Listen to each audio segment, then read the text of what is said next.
tí a bá dọ́dọ̀ Gani tàbí wọ́n ṣe mítìn ilé ẹ̀ láti aago 2 ọ̀sán Gani máa fi ibi pa wá títí di aago 11 alẹ́ bá di nǹkan bá fìtà lè wá ṣàgbóyè jáde ká máa jó oúnjẹ. ẹ sọ fún mi ta ni ò ní wà force láti jẹun àmọ́ orú nǹkan tó wà ní oúnjẹ tó gbé fún wa ni.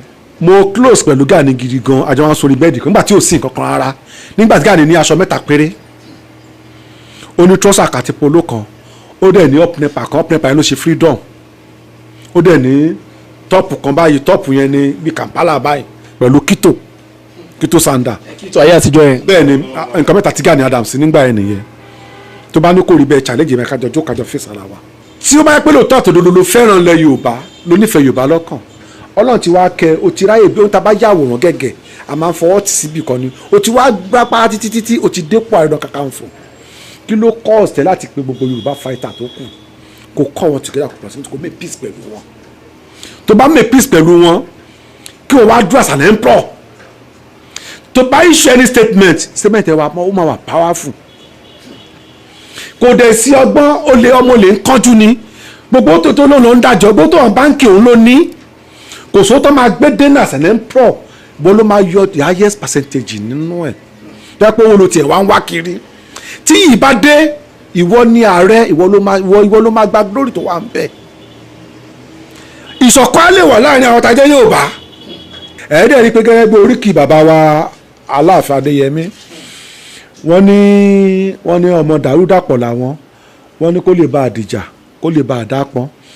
kí ọmọ ọba Adéyẹmí lè bá àríjẹ níbẹ̀ ni oríkì orúkọ ló ń ro bàbá torí tí ò bá dàpọ̀ bàbá náà ìran tàwọn bàbá táwọn ò lè jẹ́ ń bẹ̀ mo lè sọ fún yín pé tíyàn bá ti ń hùwà tẹ́tẹ́lẹ̀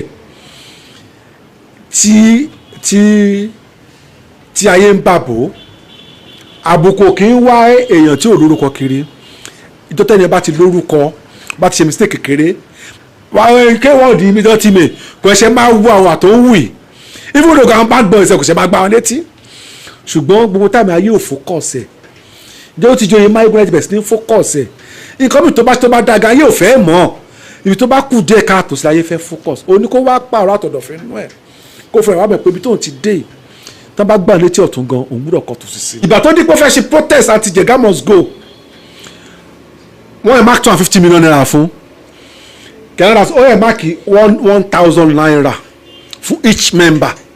1,000 naira. out of that 1,000 náà máa ti gba mọ́tò. ṣé Mr Biggs ni àbí owó. ó máa 500 naira so mọ́tò after the rally 500 naira ló kó ọmọ kọ̀ọ̀kan kò sì bàtọ́ máa sọ fún èmi tó ní kíkọ́ ọmọ 100 wa ó fún mi ní 100,000 naira ó fún mi ní 100,000 naira inú 100,000 naira yẹn àwọn ọmọ ẹgbàá 1,000 naira so mọ́tò tá a fẹ́ gbà bàtà máa ṣírò ẹ̀ lọ 500 naira ní àjọyọ̀ ọmọ ọkọ̀ fún mọ́tò sọmọ ọkọ̀ mo bá 500 naira ọjọ́ ẹ̀ ni mo determine pé this man ó ti fail. logically sir.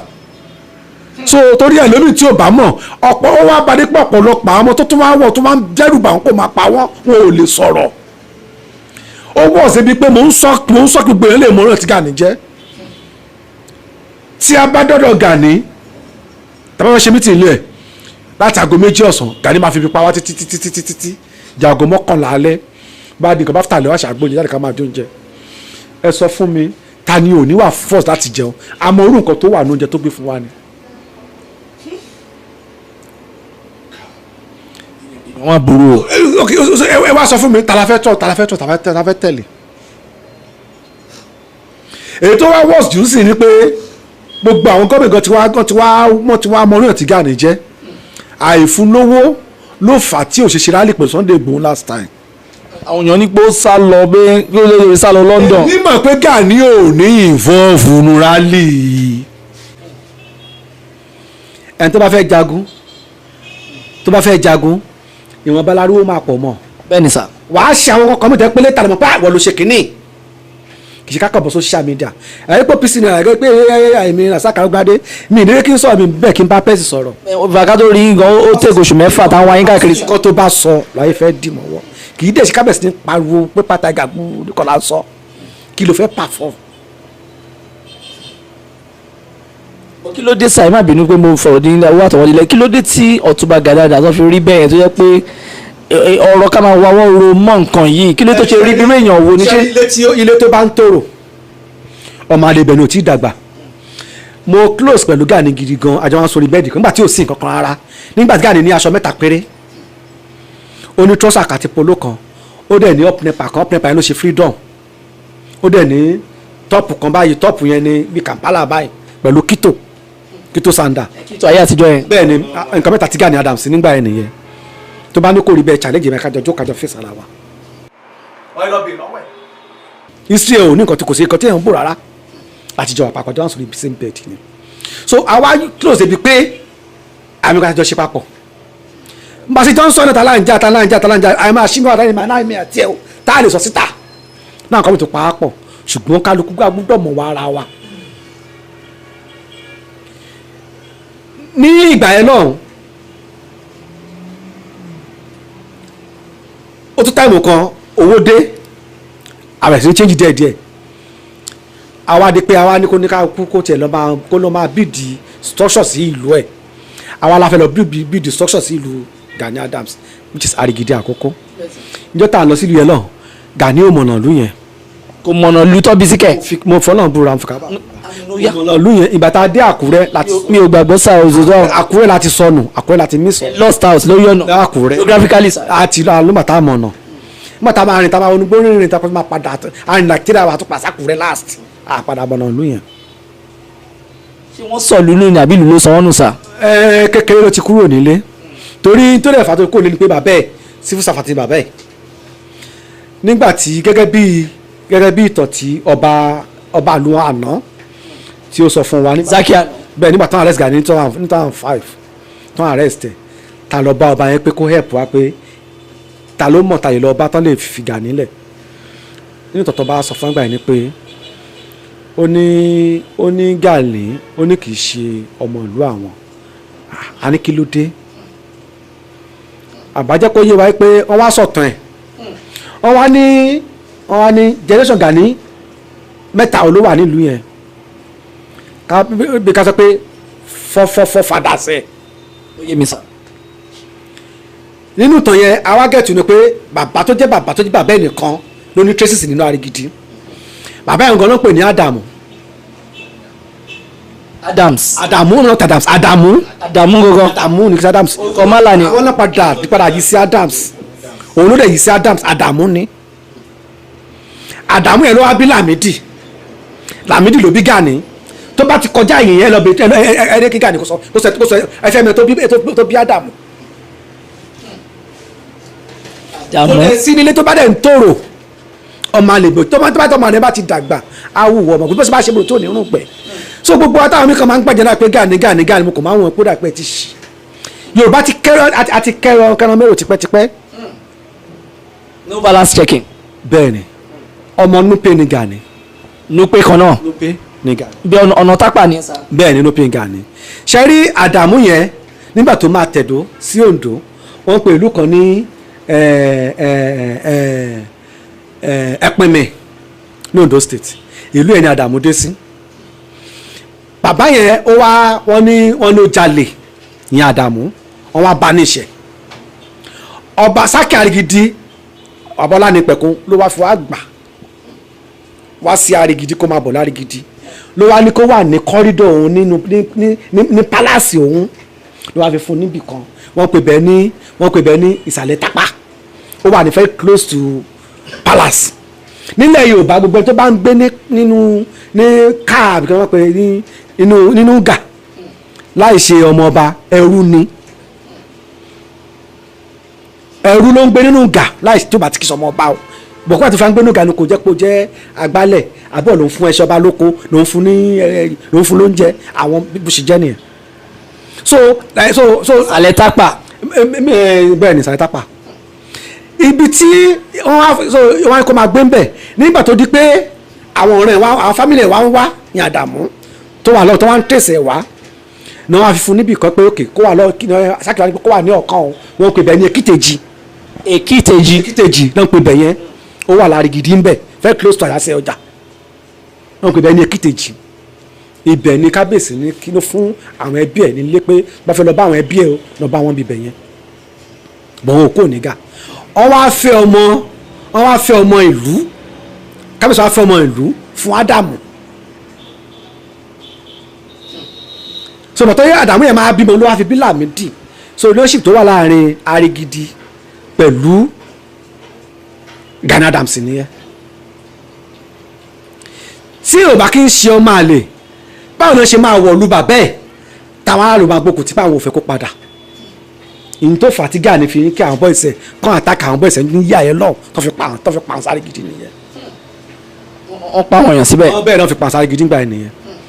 jàǹdùkú nìyẹn sa. ó dẹ̀ gbọ́ pọ̀ ọmọ tí wọ́n tẹ̀ ní tó wà náà tó pa àgbà ìtàn mú mo gbọ́ pọ̀ náà ti pa mọ́nú prison bọ̀ tó bá yá náà wọ́n á bèèrè ọ̀gá níbi tọ́mọ yẹn wà torí kò àṣegbé òsì àṣepamọ́ ló wà.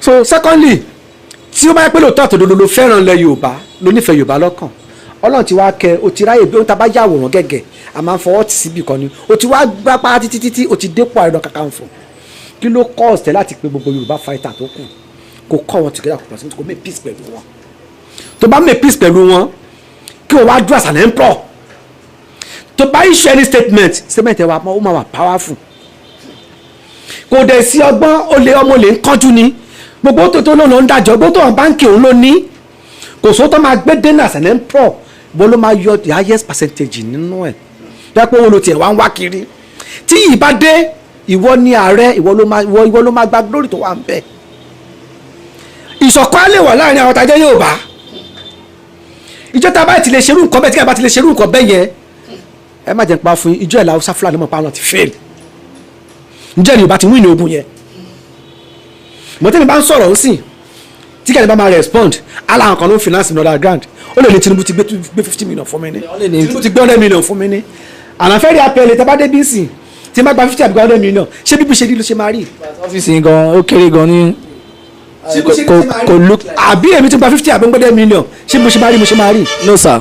àbí tí n bá gba 100 million naira ṣé bó fúnra ẹ ṣe wà yẹn bí òun ò tiẹ̀ tọ́ mi máa ti tọ́ bó ṣe yẹ pé kan náà àwọn gọ́vnà wa kan former governor kan náà ń sọ pé ẹ máa ká wípé ẹ ló bọ́ ìṣẹ́ lówó lọ́wọ́ tọ́lá lọ́wọ́ wọn pa Gani o ìyẹn ọ̀tọ̀ Arẹ́gbẹ́ṣọlá ló ń sọ yẹn o Rauf Arẹ́gbẹ́ṣọlá ló ń sọ yẹn o. Rauf tó wà lọ́sùn tẹ́lẹ̀ tọ́bi ṣe mínísítà. kọ́wọ́ wa ṣe ló máa ń blọ́ọ̀kì wa bí ká má lówó lọ́wọ́ kò dẹ̀mẹ́ pé owó lèèyàn fi ń jà fún kọ́ọ̀sì Yorùbá owó lèèyàn fi ń jàjà ń gbára. tí Rauf Arẹ́gbẹ́ṣọlá wọn ṣe bẹ́ẹ̀ gan sẹ́.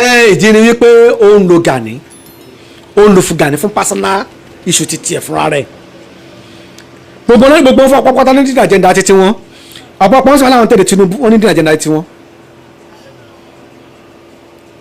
so irú Gani sìn tí Gani báyìí sọ ẹni statement kankan tẹ bá wò lọ wò bọ̀ ẹ rí pé ó máa ní protocol dàtún. ní April last year ló sọ wípé Gani fúnra sọ pé ó ní OPC ti tó olóma tó jẹ́ politics. OPC ti tó máa tó jọ but it's a non-partisan organization. òun ti declare ti sọ ẹ̀yin press ẹ̀ padà kẹlọ wo date yẹn kẹlọ press release nígbà yẹn pé a máa tó jẹ́ politics so kò wá sẹ́sì ìṣètí kan náà bá máa issue ẹ̀rí pé political statement ló máa issue.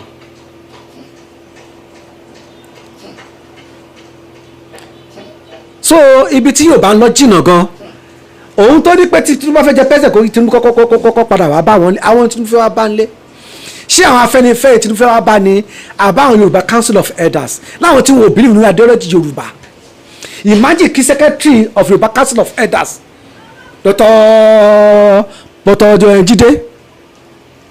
Dr. Lájídé kí bàbá ẹ̀ máa sọ wípé Yorùbá ò ní ìdí láti secede Yorùbá ò ní ìdí independent bí òpó ẹrú ìgangan àwọn fẹ́ ká wà nítorí mo gbọ́ pé wọ́n ní àwọn èèyàn wọn lọ suspend wọn pé àwọn ọ̀ràn wọn ṣẹ́ fún ọ̀rọ̀ tán sọ yẹn. sọ wí kan sọ orúkọ bẹ́ẹ̀ síta. ọ̀ràn wọn ṣẹ́ ṣùgbọ́n tó bá nu fèrèfèrè fún jáde tó wà nu wọn náà sọ jáde yẹn. àwọn bàbá wọn tán pa Afẹ́nifẹ́re nígbà tí wọ́n ti jẹ́ leader Afẹ́nifẹ́re gbogbo wọn ò tí ju èjọ 30-40 years lọ. bẹ́ẹ̀ni sà. bẹ́ẹ̀ni wọ́n ti wà 90 something sìn. èyàn kan sọ ló kọ́ńtà Afẹ́nifẹ́re sìn yẹn ní Yínká Odùmákin. Ìbàdàn. Èkó bí ló tiẹ̀ wà bòó ló ń bẹ́ káàkiri ó kàn máa ń tọwọ́ àwọn báyẹn bọ̀ wé ni ẹ̀rí pé bẹ́ẹ̀ ni síbi táwọn bá issue ọ̀bẹ́ fàfà Afẹ́nifẹ́re Yínká ló máa ń sáìnì ẹ̀ jù ó dẹ̀ fi Afẹ́nifẹ́re fi ṣe nǹkan tó wù ní ẹ bá ń béèrè pé grassroots gbèrò náà bá ṣe meeting rí ibo ni structure wọn wà. ọjọ́ mẹ́ta àtẹ̀gbóhùn wọn náà. tó bá ti ka pépà national issue làwọn máa ń address wọ́n máa ti ka pépà pàápàá kọ́ndẹ̀ prepare kọ́ndẹ̀ issue sẹ́mi kọ́ndẹ̀ prepare sí kọ́ gbé fún wọn ni àwọn ò ní nǹkan kan tán fẹ́ fà Yorùbá bọ́ọ̀bù tí wọ́n náà propaganda tán rèsì náà ààrẹ náà ni propaganda yìí náà ààrẹ náà ni kọ́ máa ṣe ń sùn ṣùgbọ́n àtàwọn Yorùbá wa gbígbàgbọ́ nínú ẹ̀ pé àwa gangan ni core fighter Yorùbá a unite ẹ tó rẹ̀ kó tó unite wa tọ́lọ̀ tó wá fún lógo láti unite ẹ̀yin ní ààrẹ òkú akálà àdá ẹ lóhùn. mo fẹ́ bèrè mo fọwọ́ tó wọlé lẹ́sọ̀ ṣé a fẹ́ sọ wípé bàbá wa Aláàfin Ọ̀yọ́ Ọba Adéyínká ṣé wọ́n ṣe mistake ni àbí wọ́n gbọ́ proper information kán tó fi oyè yìí lé Ọ̀túnba Gani Adams lọ́wọ́ because ìgbà tó fún wọn lóyè yẹn náà wọ́n ní pé ìfà wo fídíò kan tí Gani Adams sọ pé ṣé gọ́vnà Àjìmọ̀bí gbọ́ ná bí ṣé 100 million àbí 50 million or something láwọn lórí pé òun nìkan ni gọ́vnà tó ná millions upon millions láwọn lórí pé àwọn gọ́vnà mi ò fún àwọn kankan pé Àjìmọ̀bí ló fún àwọn ní owó gbogbo kalẹ̀ owó yẹn pọ̀ bí millions of naira ó kọjá bí 50 million sa so ṣé fẹ́ sọ pé bàbá Adéyínká Ọba Lámídì Adéyẹmí sorry bàbá Ọba Lámídì Adéyẹmí wọn ṣe investigation ni kọ́mọ̀ rẹ̀ pé Tàpá ni ẹ̀gbọ́n ti wá pé kì í ṣe Arigidi Àkókò. May his soul rest in perfect peace. Amen.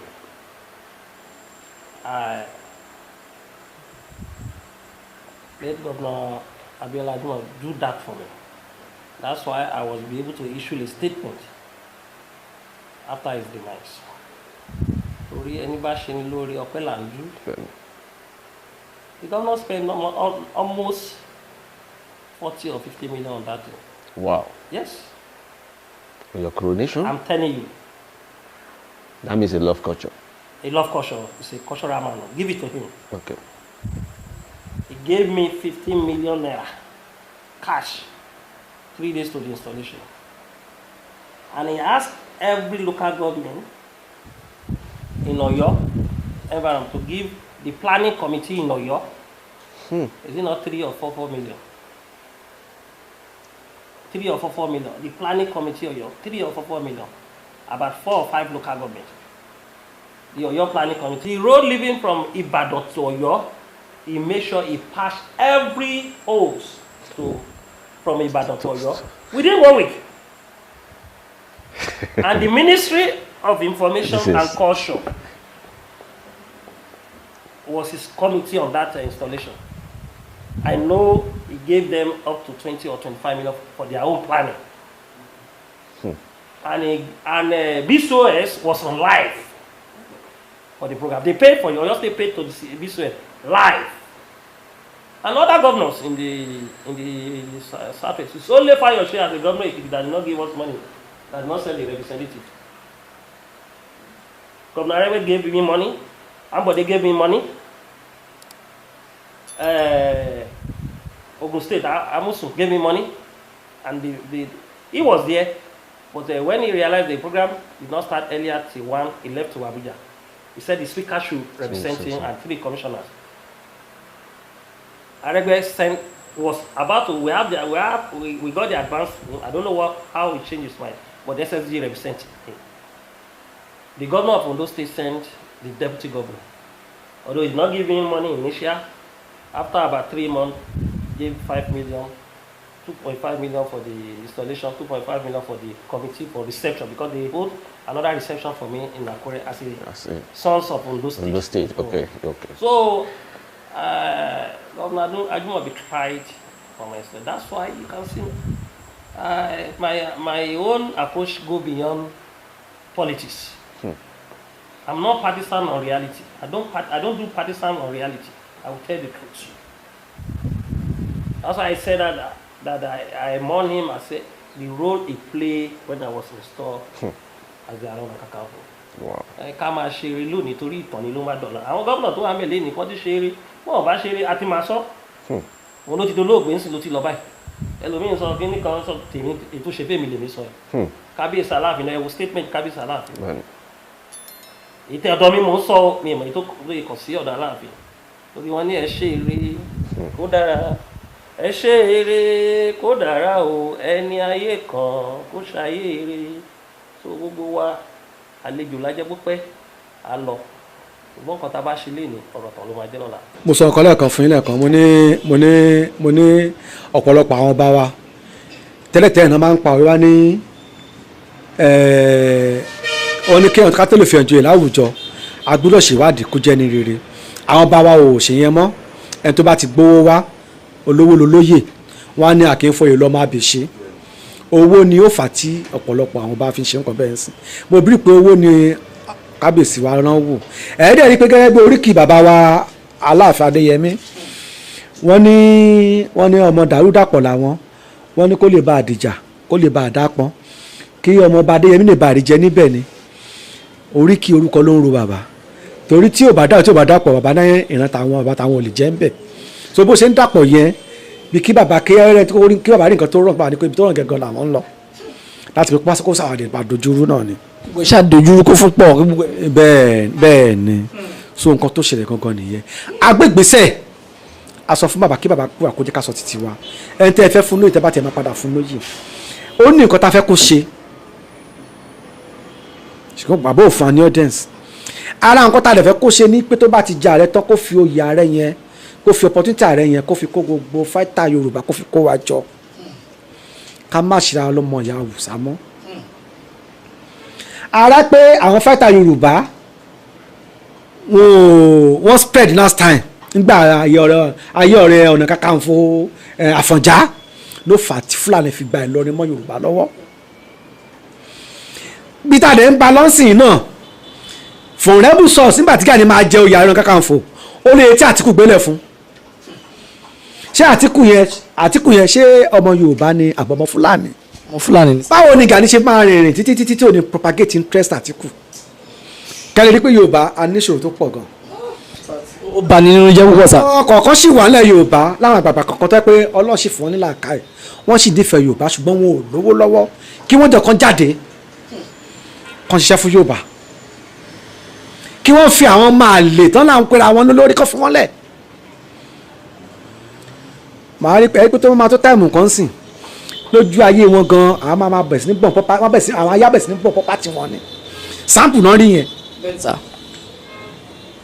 lórí òtítọ́. èyí tó ń ṣe kọjá lọ yìí ẹ rí pé àwọn bí àwọn ọba àwọn ọba tó jólóṣèlú àwọn olóṣèlú òun ni àwọn aráàlú kọlù wọn ò tí ì kọlù àwọn leaders tẹ̀bádẹ̀ wo àwọn tí àwọn táwọn aráàlú kọlù yẹn tọ́jú olóṣèlú yẹn àwọn tán rí pé dàpọ̀ ọ̀rọ̀ wa wà lọ́wọ́ wọn nǹkan ìlú wà lọ́wọ́ wọn ni mẹ̀kúnnù wọ́n mọ ibi tán yà sí ọ̀rọ̀ mẹ̀kúnnù wà lẹ́ ó ń bọ̀ tẹ́pẹ́ àwọn aráàlú wọn á kọlù àwọn olórí tí wọ́n ṣe dáadáa ó yẹ kán jà fún wọn.